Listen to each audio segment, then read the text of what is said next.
হেফাজতে শীর্ষ নেতাদের অর্থের অনুসন্ধানে দুদক, অভিযোগ প্রমাণিত হলে আইনি ব্যবস্থা। এবারে হজ পালন করতে পারবেন বিশ্বের ৪৫,০০০ মানুষ, সৌদির চূড়ান্ত সিদ্ধান্তের অপেক্ষায় বাংলাদেশ। বিচার বিভাগে প্রয়োজন পর্যাপ্ত জনবল ও অবকাঠামো, বলছেন বিশেষজ্ঞরা, বাজেটে বিশেষ বরাদ্দের দাবি। ঝড় জলোচ্ছ্বাস থেকে বন্যপ্রাণী রক্ষায় সুন্দরবনে দরকার বেশি সংখ্যক মাটির টিলা, মন্তব্য বিশিষ্টজনদের।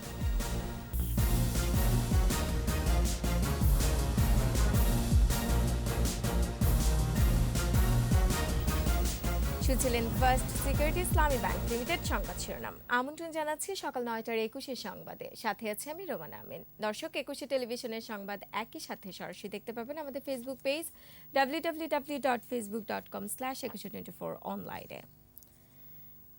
হেফাজত ইসলামের শীর্ষস্থানীয় নেতাদের অর্থের অনুসন্ধানে নেমেছে দুদক। ব্যক্তিগত অর্থের অনুসন্ধানে অর্থের পাশাপাশি যাচাই বাছাই করা হচ্ছে সংগঠন আর মাদ্রাসার অ্যাকাউন্ট। অনুসন্ধানের পর অভিযোগ প্রমাণিত হলে সংশ্লিষ্টদের বিরুদ্ধে আইনি ব্যবস্থা নেওয়া হবে বলে জানিয়েছেন দুদকের আইনজীবী খুরশিদ আলম খান। বিস্তারিত শাকের আরজু রিপোর্টে। হেফাজতের শীর্ষস্থানীয় নেতারা সংগঠনের তহবিলের পাশাপাশি বিভিন্ন মাদ্রাসা ও এতিমখানার কোটি কোটি টাকা আত্মসাৎ করেছেন। ধর্মীয় কাজের জন্য আসা বৈদেশিক সহায়তা ব্যবহার নিয়েও প্রশ্ন উঠেছে। বাংলাদেশ ব্যাংকের ফিনান্সিয়াল ইন্টেলিজেন্স ইউনিট হেফাজত নেতা জুনায়েদ বাবুনগরী, নূর হোসেন কাশেমি, মামুনুল হক সহ ৫৪ জনের ব্যাংক হিসাবের লেনদেন যাচাই বাছাইয়ে এমন গরমিল পেয়েছে। এমন একটি অগ্রগতি প্রতিবেদন পাঠানো হয়েছে দুদকে। হাটহাজারী চট্টগ্রাম, তারপরে পটিয়া, তারপরে ফটিকছড়ি চট্টগ্রাম, তারপরে ব্রাহ্মণবাড়িয়ার কয়েকটা মাদ্রাসা, নারায়ণগঞ্জের মাদ্রাসা, ঢাকার মোহাম্মদপুরের মাদ্রাসা, এই যে এখানকার কথাগুলি আসছে, মাদ্রাসার ফান্ডিংগুলো, এই টাকাগুলো কোত্থেকে আসলো, হেফাজতের টাকার মূল ফাইন্যান্সার কারা। প্রাথমিক অভিযোগের ভিত্তিতে অনুসন্ধানের ক্ষেত্রে এ প্রতিবেদন আমলে নিয়েছে দুদক। বিভিন্ন ব্যাংকে চিঠি দিয়েছে, ট্রানজ্যাকশন প্রোফাইলগুলি চেয়েছে, তাদের রিপোর্টগুলি আসতে হবে। ইন্ডিভিজুয়ালের দুর্নীতি দমন কমিশন ইনভেস্টিগেশন ইনকোয়ারি করছে, কোথায় কার কাছে সম্পদ আসলো, কিভাবে সম্পদ আসলো, এগুলো তো ফাইন্ডিং ফ্যাক্টস আসতে একটু সময় লাগবে। তবে দুদক অত্যন্ত স্বচ্ছতার সঙ্গে, খুবই গুরুত্বের সঙ্গে বিষয়টি নিয়েছে। গত ৩ এপ্রিল সোনারগাঁয়ে একটি রিসোর্টে কথিত স্ত্রী ঝর্ণাসহ অবরুদ্ধ হন মামুনুল হক। গত ১৮ এপ্রিল মোহাম্মদপুরের জামিয়া রাহমানিয়া আরাবিয়া থেকে মামুনুল হককে গ্রেফতার করা হয়। মামুনুল হকের ব্যাংক হিসাবে ৬ কোটি টাকা লেনদেনের তথ্য পায় সংস্থাটি। হেফাজত যে টাকাটা আসছে, সে টাকাটার উৎস কোথায়, কোত্থেকে আসছে, কার ফান্ড থেকে আসছে, যার ফান্ড থেকে আসছে ওনার ফান্ডটা কোত্থেকে আসলো, কিভাবে আসলো, কোন ব্যাংকে ট্রান্সফার হলো, সেই ব্যাংকে কার নামে ট্রান্সফার হলো। ট্রানজ্যাকশন প্রোফাইলটা খুব ইম্পর্টেন্ট এইসব ক্ষেত্রে। হেফাজতের শীর্ষস্থানীয় নেতারা দুর্নীতির মাধ্যমে বিপুল সম্পদ অর্জন ও অবৈধ লেনদেনের মাধ্যমে মানি লন্ডারিং সংক্রান্ত অপরাধ করেছেন, এমন অভিযোগ সামনে রেখেই চলছে দুদকের অনুসন্ধান।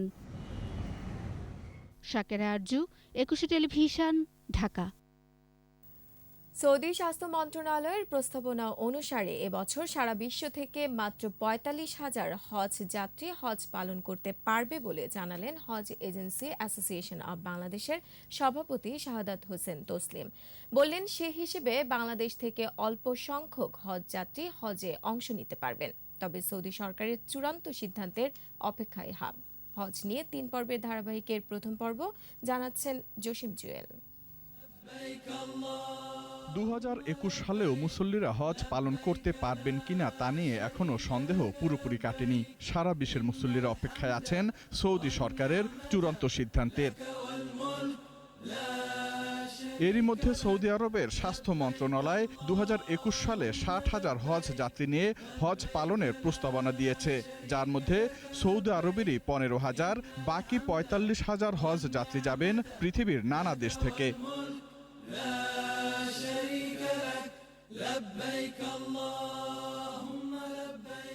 হজ এজেন্সি অ্যাসোসিয়েশন অব বাংলাদেশের সভাপতি বলেন, ইতিমধ্যে ৬১,০০০ হজ যাত্রী নিবন্ধন করেছে, যারা সৌদি সরকারের চূড়ান্ত সিদ্ধান্তের অপেক্ষায় আছে।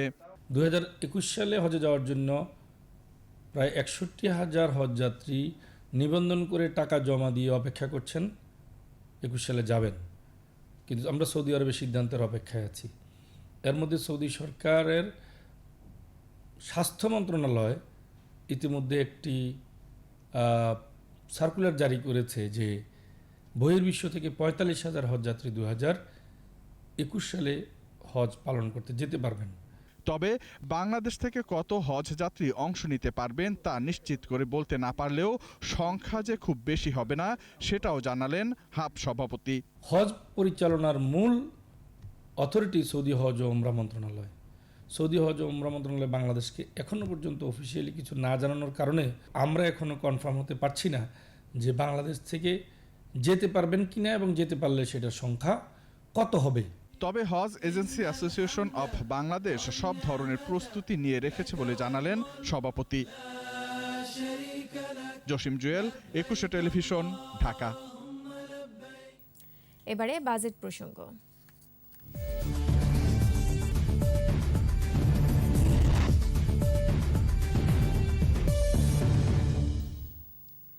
মামলা জটের কবলে দেশের বিচার বিভাগ। পরিস্থিতি উত্তরণে বাড়তি আদালতের প্রয়োজন।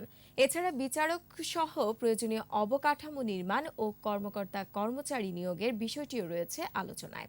এমন পরিস্থিতিতে জাতীয় বাজেটে বিচার বিভাগের জন্য বাড়তি বরাদ্দ চাচ্ছেন আদালত সংশ্লিষ্টরা।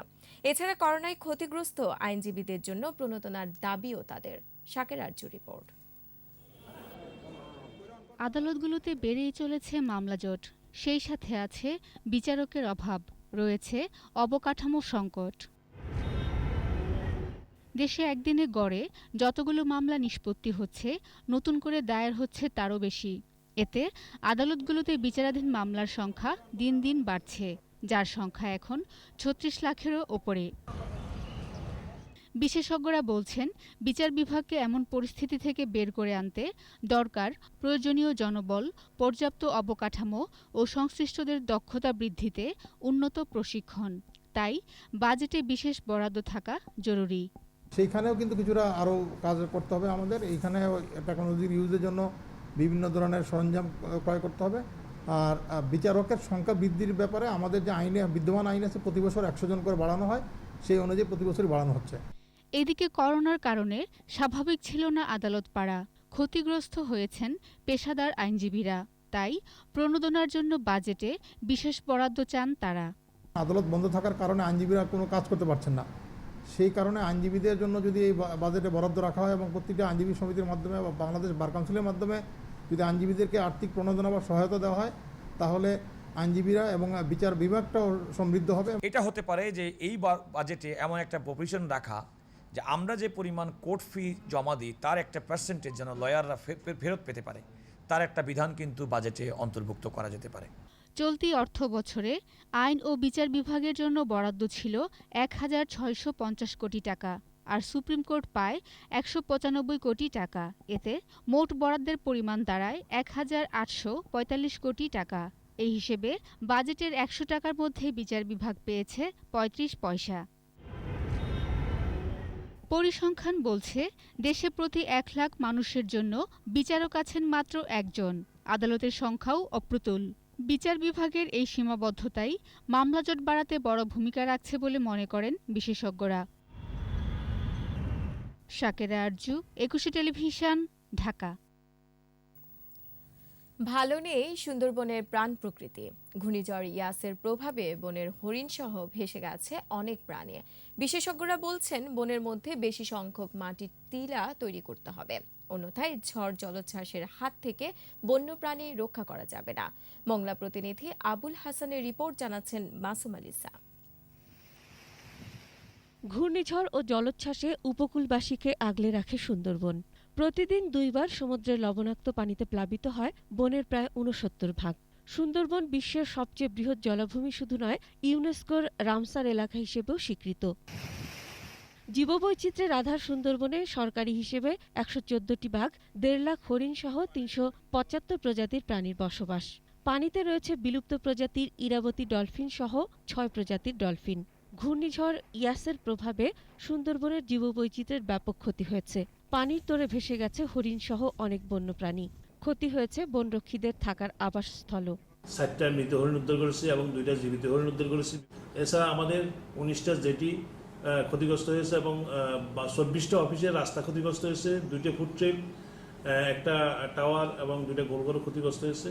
এছাড়া বাতাসের প্রবল বেগে আমাদের 6টা অফিস, 4টা স্টেপ বেড়া এবং একটা রেস্ট হাউসে টিনের চাল উড়ে গেছে। এদিকে ঝড় জলোচ্ছ্বাসের হাত থেকে সুন্দরবনের প্রাণী সম্পদ রক্ষায় অনেক বেশি মাটির উঁচু টিলা তৈরি করা জরুরি বলে মনে করছেন বিশেষজ্ঞরা। সুন্দরবনের বাঘ হরিণের আবাসস্থল সুরক্ষা করতে হলে বনের ভিতর পর্যাপ্ত পরিমাণে উঁচু ডিবি বা টিলা তৈরি করতে হবে, যাতে এই ধরনের প্রাকৃতিক দুর্যোগের সময় বন্যপ্রাণী সেখানে আশ্রয় নিতে পারে। সুন্দরবনের ক্ষয়ক্ষতির পরিমাণ জানতে ইতোমধ্যে গঠন করা হয়েছে তদন্ত কমিটি। এদিকে ইয়াসের প্রভাবে সাতক্ষীরার চিংড়ি সম্পদের ক্ষতি হয়েছে 10 কোটি টাকা। দুর্গত মানুষের সংখ্যা 50,000-এর বেশি। Masuma Lisa, 21 television. এ পর্যায়ে নিচ্ছি প্রিমিয়ার ব্যাংক লিমিটেড সংবাদ বিরতি। নো মাস্ক নো সার্ভিস বিধি মেনে চলুন, সুস্থ থাকুন। যখন ফিরছি তখন অন্যান্য খবরের সঙ্গে আরো থাকবে। শিক্ষাবর্ষ পিছিয়ে পড়ার আশঙ্কায় এসএসসি ও এইচএসসি শিক্ষার্থীরা দীর্ঘমেয়াদী পরিকল্পনার তাগিদ বিশিষ্টজনদের। বিরতি পর আবার আমন্ত্রণ সকাল 9টার 21 সংবাদে। বিশ্বের অন্যান্য দেশের মতো বাংলাদেশেও যথাযোগ্য মর্যাদায় আন্তর্জাতিক জাতিসংঘ শান্তিরক্ষী দিবস উদযাপিত হয়। সকাল 6:15 রাজধানীর তেজগাঁয়ে পুরাতন বিমানবন্দর কমপ্লেক্সে এবং অন্যান্য বিভাগীয় শহরে শান্তিরক্ষী র্যালির মাধ্যমে দিবসের কর্মসূচি শুরু হয়।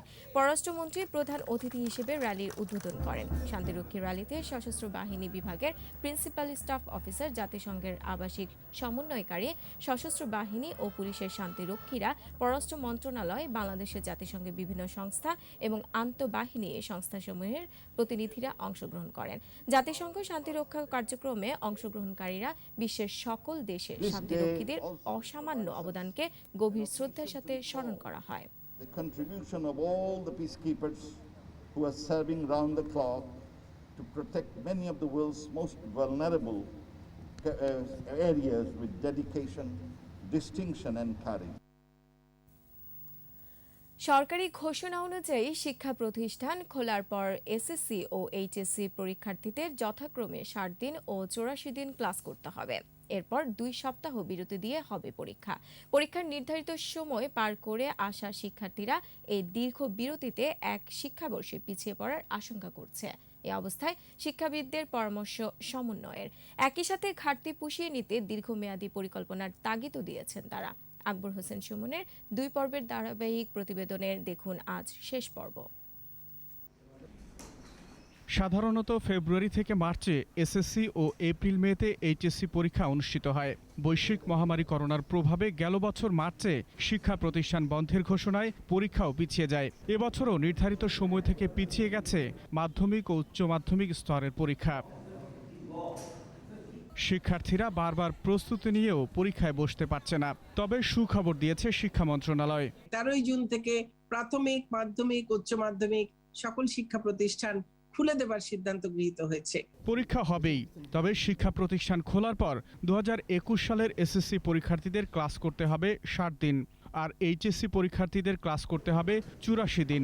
2022 সালের এসএসসি পরীক্ষার্থীদের ক্লাস করতে হবে 150 দিন, আর এইচএসসি পরীক্ষার্থীদের 180 দিন। করা হয়েছে সংক্ষিপ্ত পাঠ্যসূচিও। এসএসসি এবং এইচএসসির জন্য এই যে 60 দিন 84 দিন সেটি বলা হয়েছে। তারপরে আমরা গোড়াতেই বলেছিলাম যে আমরা 2 সপ্তাহ সময় দিয়ে তারপরে আমরা পরীক্ষার তারিখ সেটি নির্ধারণ করব। যখন থেকে আমরা ক্লাস নিতে পারবো তখনই আমরা একটি পরীক্ষার তারিখ নির্ধারণ করতে পারবো। তবে এবার নতুন শর্ত এসেছে। গেল বছর এইচএসসির মতো আর পরীক্ষা ছাড়া মাধ্যমিক কিংবা উচ্চ মাধ্যমিকে মূল্যায়ন হবে না। জুন থেকে সপ্তাহে 2টি করে অ্যাসাইনমেন্ট দিতে হবে। এ অবস্থায় পাঠ্যক্রম ও পরীক্ষা পদ্ধতি সমন্বয়ের পরামর্শ দিয়েছেন শিক্ষাবিদরা। 3টি ধারার মধ্যে আগে থেকেই বিরাজমান বৈষম্য ছিল, এখন মূল ধারার মধ্যে যাতে কোনো ধরনের বৈষম্য আর না বাড়ে সেজন্য নিম্নবিত্ত বা নিম্ন মধ্যবিত্ত অথবা বিত্তহীন পরিবারের শিক্ষার্থীদের জন্য বিশেষ ব্যবস্থায় সংক্ষিপ্ত সিলেবাসে পরীক্ষা নেওয়া করা যেতে পারে। তাদেরকে সহায়তার হাতটা বাড়িয়ে দিতে হবে। শিক্ষণ ঘাটতি পূরণ ও পাঠ্যক্রমের ধারাবাহিকতা রক্ষায় দীর্ঘমেয়াদী পরিকল্পনা বাস্তবায়নেরও তাগিদ তাদের। পরীক্ষাগুলো নিয়ে ফেলা দরকার। আকবর হোসেন সুমন, 21 টেলিভিশন, ঢাকা। মৃত্যু না হলেও প্রতিদিনই পাওয়া যাচ্ছে ডেঙ্গু রোগী। চলতি মাসে সারা দেশে ডেঙ্গু রোগীর সংখ্যা ৭৮ জন। এদিকে রাজধানীর প্রায় প্রতিটি এলাকায় ডেঙ্গুর জন্য দায়ী এডিস মশায় অতিষ্ঠ নগরবাসীও। ফল মিলছে না সিটি কর্পোরেশনের ওষুধে। মাহমুদ হাসানের রিপোর্টে বিস্তারিত। ডেঙ্গু জ্বরের বাহক এডিস মশা। রায়েরবাগ আর হাজারীবাগ ঢাকার ২ সিটি কর্পোরেশনের ২টি ওয়ার্ড ঘুরে মশার এমন দৃশ্য নজরে আসে। দিনের বেলা তেমন উৎপাত না থাকলেও রাত নামলেই মশার কামড়ে যেন বসে থাকাই দায়। কাস্টমার আয়া একটু চা খাইবো কিংবা একটু পান খাইবো বইতে পারে না কাস্টমারে। মশা কামড়াকে কয়েল ধরে দেন, অনেকটা কয়েলের দাম হচ্ছে 10 টাকা। দরজার মধ্যে আলাদা করে নেট লাগাই নিছি, যাতে করে সারা দিন ওইটা নেট লাগানোই থাকে আমাদের, যাতে মশা ঢুকতে না পারে। তারপরও ফাঁক দিয়ে ঢুকে, এখানে বসতে পারে না তো কেউ, এত মশা। অনেকে মুখে সচেতনতার কথা বললেও তাদের ঘরবাড়িতেই জন্ম নিচ্ছে এডিস মশা। হ্যাঁ, আমরা সচেতন। এই যে দুবলা দিয়ে একবার সব পরিষ্কার করে রাখছি। আচ্ছা, আমি একটু আপনার এই ইয়াটা একটু দেখি তো, আসেন তো এখানে দেখেন তো, এখানে মশার লার্ভা দেখা যায় কিনা একটু দেখেন তো। ভিতরে লার্ভা আছে মশার? একটু আগে বলেন আপনি সচেতন, তারপরে এখানে লার্ভা কেন?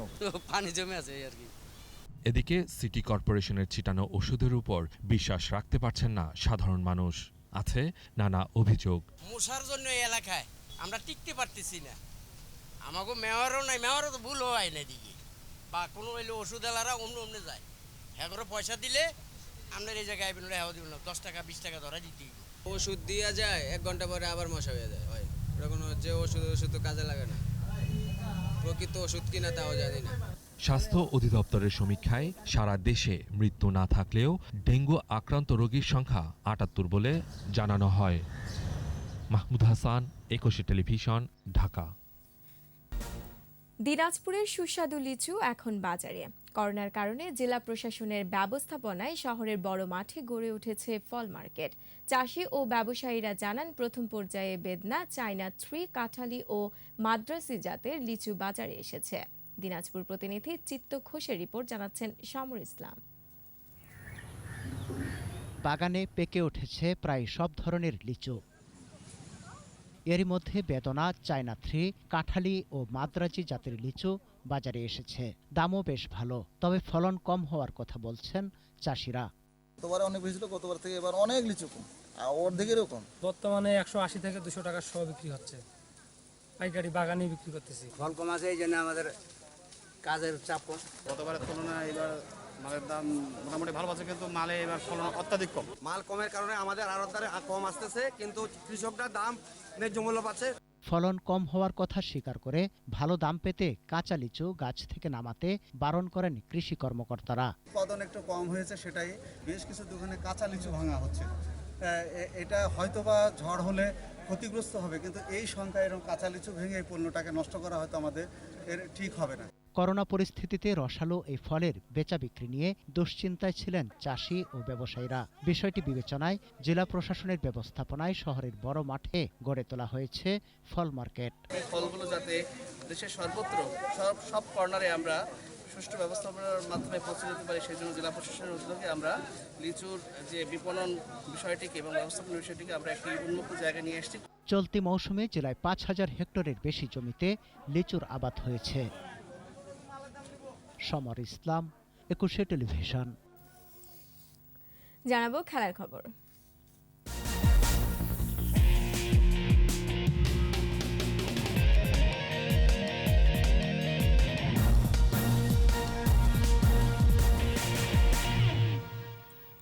আন্তর্জাতিক অলিম্পিক কমিটি আইওসি বিশেষ ব্যবস্থায় পাওয়া সুযোগে টোকিও অলিম্পিকে যাচ্ছেন শুটার আব্দুল্লাহ হেলবাকি।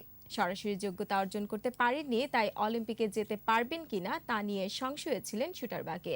তবে বিশেষ ব্যবস্থায় পাওয়া সুযোগে যেতে পারছেন তিনি। যে কোনো দেশের অ্যাথলেটকে ওয়াইল্ড কার্ডের মাধ্যমে এই সুযোগ করে দেয় আইওসি। সেই সুযোগ কাজে লাগিয়ে টোকিও অলিম্পিকে 10 মিটার এয়ার রাইফেল ইভেন্টে অংশ নেবেন কমনওয়েলথ গেমসে 2বার রূপাজয়ী এই শুটার।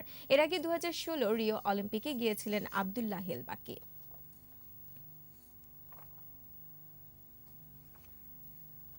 আর এরই সাথে শেষ করছি সকাল 9টার 21 সংবাদ। যাবার আগে ফার্স্ট সিকিউরিটি ইসলামী ব্যাংক লিমিটেড সংবাদ শিরোনামগুলো আরও একবার।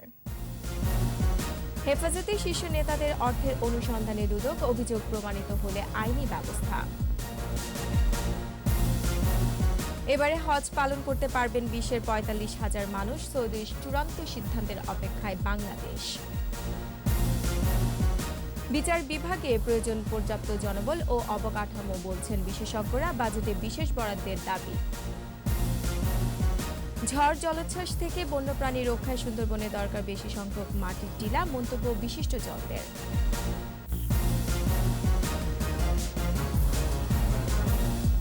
দর্শক, একুশে টেলিভিশনের সর্বশেষ খবর জানতে ডায়াল করুন 2021 নম্বরে আর ভিজিট করুন ekushe-tv.com এই ওয়েবসাইটে। এছাড়া ফেসবুকে ভিজিট করতে পারেন facebook.com/ekushe24 অনলাইনে। এতক্ষণ সাথে থাকার জন্য ধন্যবাদ। পরবর্তী সংবাদ বেলা 12টায় দেখার আমন্ত্রণ রইল। স্বাস্থ্যবিধি মেনে চলুন, সুস্থ থাকুন, একুশের সাথেই থাকুন।